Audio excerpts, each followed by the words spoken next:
Tudo começou com o silêncio. Um silêncio espesso, antigo, que não se ouve, se sente.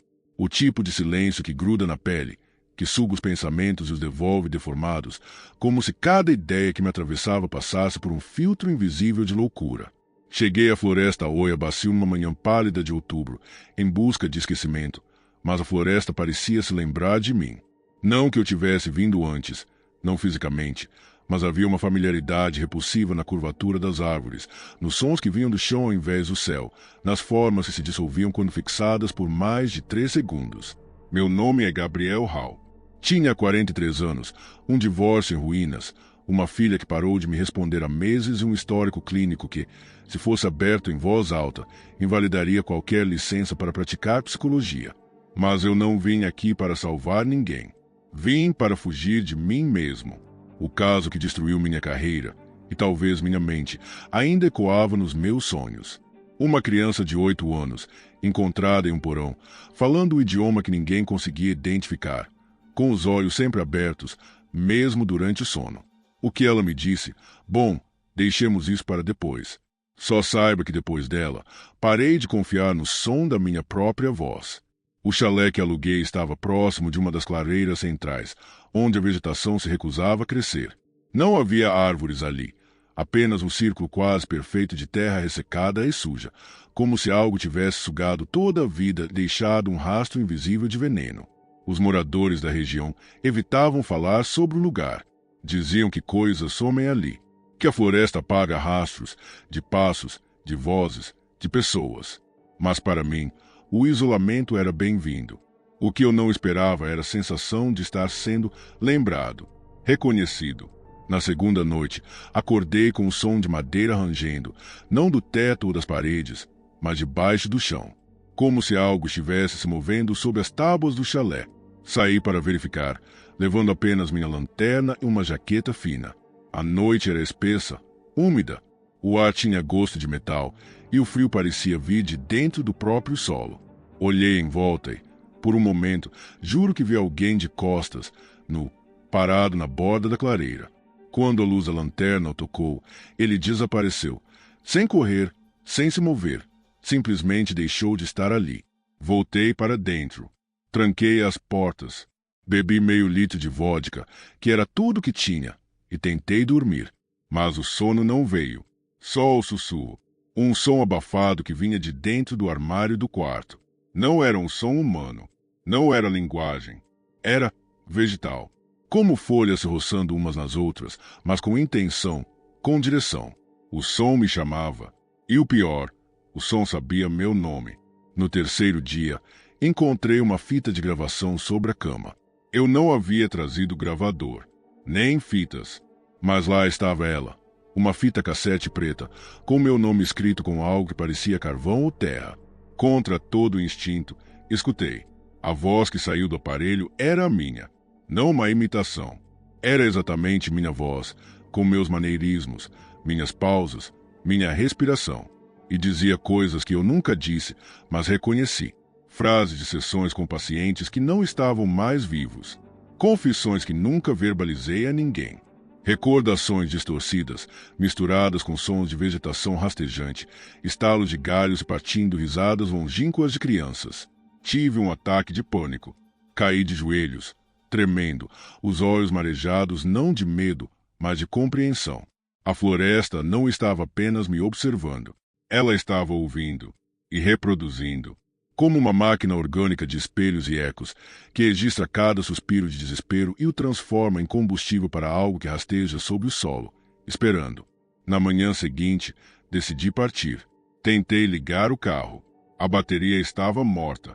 Verifiquei meu celular, sem sinal, como nos outros dias, mas agora a tela tremia com pequenas interferências, como se estivesse captando algo além. Textos começaram a aparecer sozinhos, sempre a mesma frase: "Você sempre esteve aqui", repetido em dezenas de idiomas, muitos dos quais eu não reconhecia, mas entendia mesmo assim. No espelho do banheiro, meu reflexo não me imitava mais com perfeição. Havia um atraso sutil nos movimentos. Quando sorria, o reflexo demorava meio segundo para acompanhar. Quando eu parava, ele ainda se movia. Na noite seguinte, o reflexo começou a piscar enquanto eu permanecia de olhos abertos. Tentei não surtar.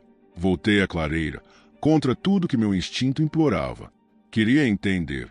Precisava de respostas. Levei comigo uma câmera analógica. Por alguma razão, tudo digital parecia falhar aqui. Quando revelei as fotos mais tarde, vi algo que me paralisou. Eu estava lá, na clareira, mas havia outra versão de mim, de pé atrás das árvores.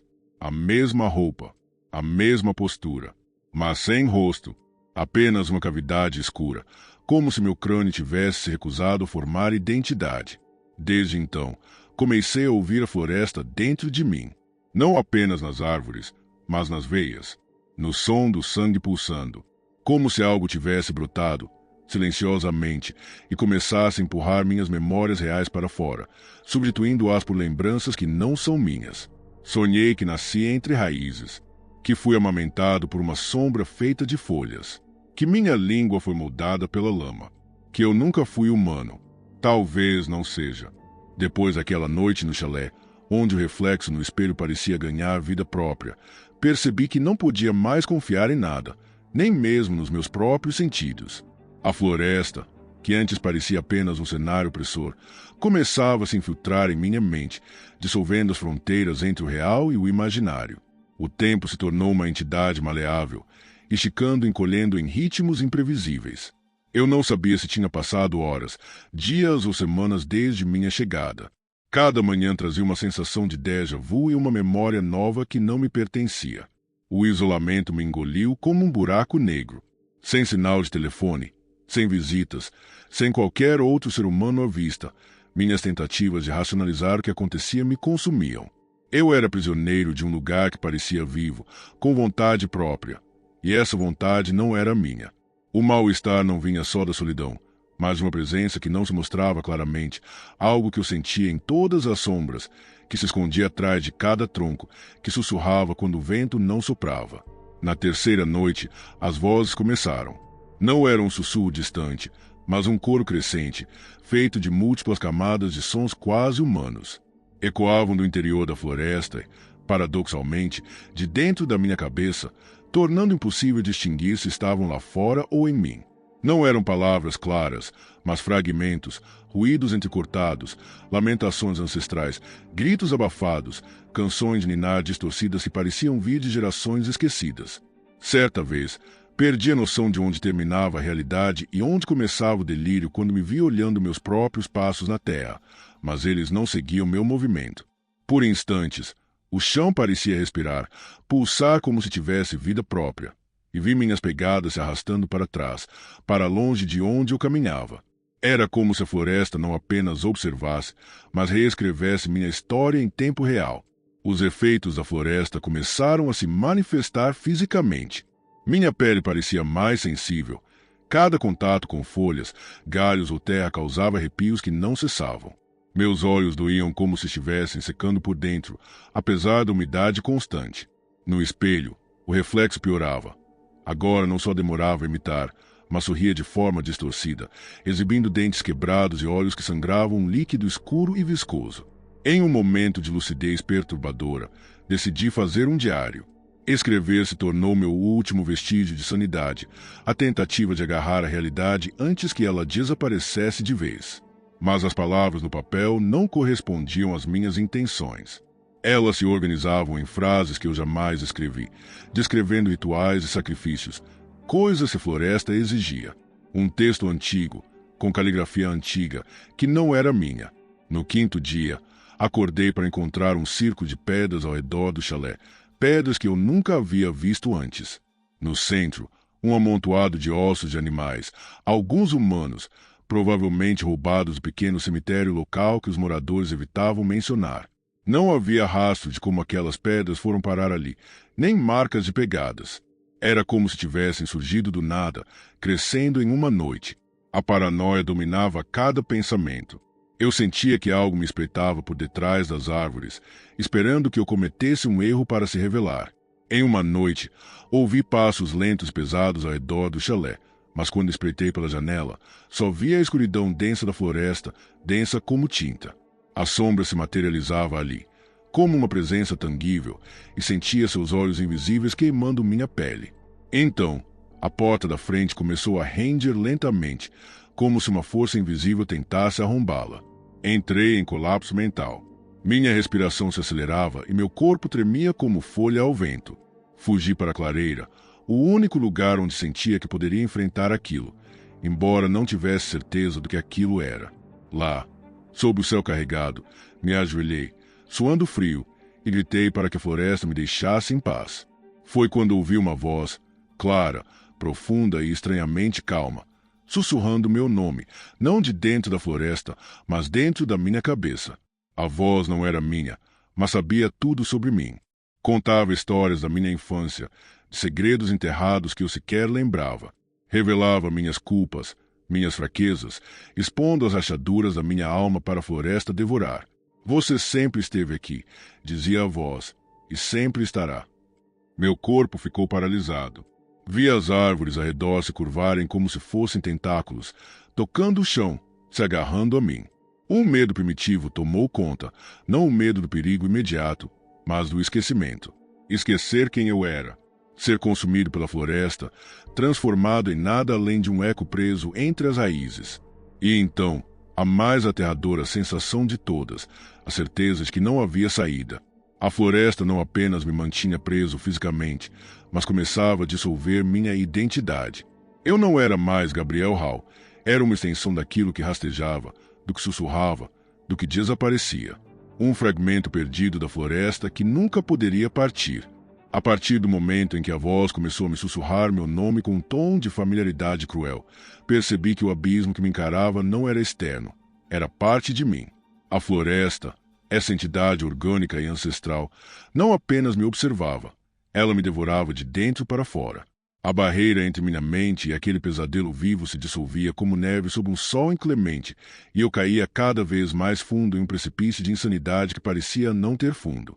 Minhas noites se tornaram prisões insondáveis. A cada tentativa de dormir, sonhos fragmentados me engoliam e me vomitavam de volta para a realidade com uma violência indescritível.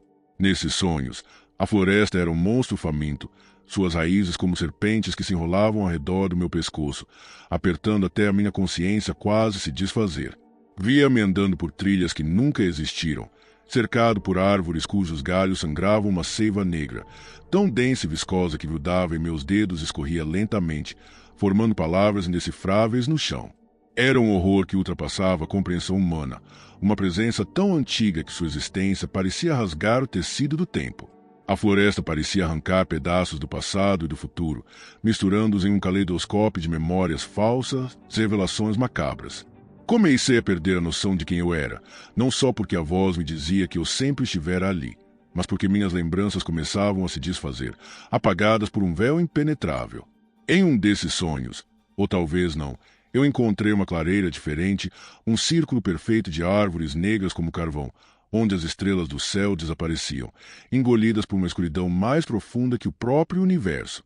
No centro, uma figura colossal, uma sombra que parecia feita de galhos retorcidos e folhas mortas, com olhos brilhantes que me fitavam com uma inteligência cruel e primordial. Quando tentei me mover, minhas pernas afundaram em um solo macio, que parecia ser feito de carne pulsante. A figura falou comigo sem mover os lábios. Sua voz ecoava diretamente na minha mente, vibrando em frequências que dilaceravam minha sanidade. Você é parte do abismo, ela disse, uma centelha esquecida em meio à eternidade da floresta. A fuga é impossível. O abismo não apenas olha, ele se torna. Quando acordei, meu corpo estava coberto por arranhões que não podia explicar, marcas irregulares que queimavam como cicatrizes de um ritual antigo.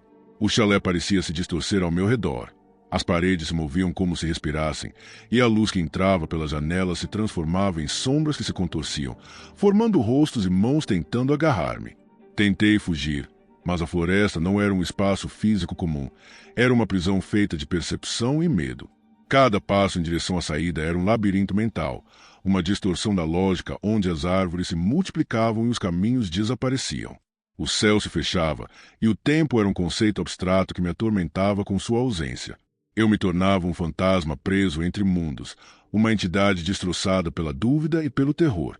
A culpa começou a corroer minha mente como ácido.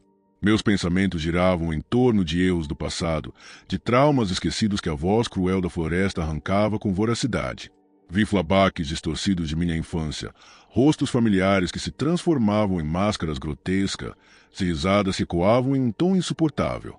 Cada memória se transformava em uma sentença, um peso esmagador que ameaçava quebrar minha psique. E no ápice dessa espiral de horror, compreendi o verdadeiro sentido daquele lugar. Não era apenas uma floresta amaldiçoada, um triângulo das Bermudas romeno. Era um limiar entre o que é e o que nunca deveria ser. Uma fissura na existência onde o horror cósmico e o psicológico se entrelaçavam, onde o homem era um mero brinquedo de forças tão antigas que desafiam o entendimento. O abismo não olhava só para mim. Ele se fundia a mim. Eu me tornava ele, um fragmento perdido, uma sombra entre sombras.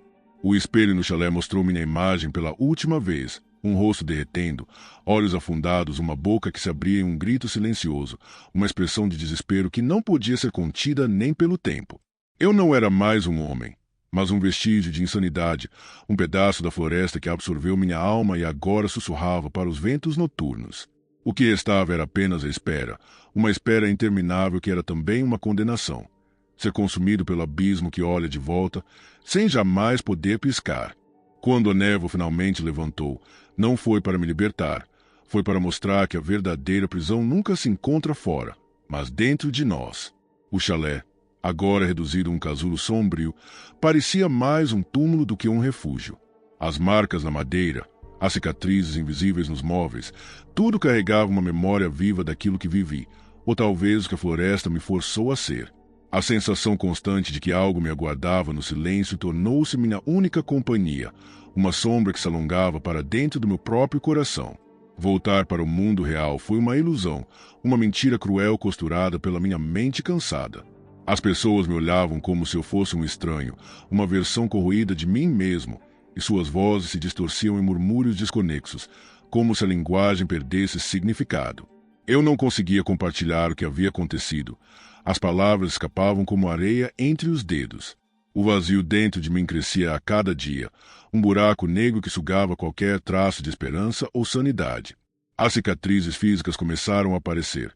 Arranhões surgiam em minha pele, pequenas feridas que sangravam em silêncio, como se a floresta continuasse a me marcar mesmo longe dela. À noite, sentia um peso invisível no peito, como se raízes finas e geladas envolvessem meu coração, apertando, sugando.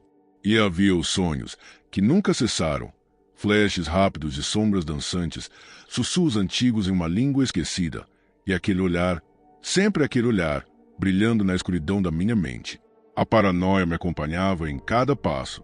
Evitava espelhos, temendo que o reflexo mostrasse mais do que meu rosto cansado, um abismo se abrindo atrás dos meus olhos, uma presença que não se contentava em ser invisível. Tentei encontrar ajuda, mas psiquiatras e amigos apenas notavam o homem quebrado, sem entender o abismo que carregava por dentro. As drogas não aliviavam, só ampliavam o pesadelo, tornando a realidade um mosaico de fragmentos distorcidos. Um dia, ao revisitar as poucas fotos que tinha da floresta, percebi algo que até então me escapara. Em cada imagem, nas sombras entre as árvores, havia um reflexo, uma figura indistinta que me observava com um sorriso torto e olhos famintos. Não importava o ângulo ou a luz, ela estava lá, silenciosa, paciente.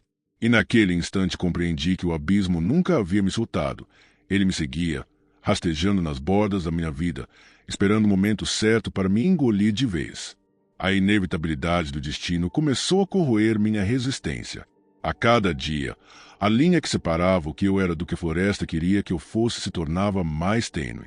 A sensação de ser uma marionete, cujas cordas eram puxadas por uma entidade ancestral, um espírito da floresta que transcende tempo e espaço, era sufocante. E no fundo do meu ser, uma certeza apavorante. Eu era apenas uma peça de um ritual eterno, um sacrifício para manter o ciclo daquele lugar maldito. Por fim, numa noite sem lua, fui consumido pelo silêncio absoluto.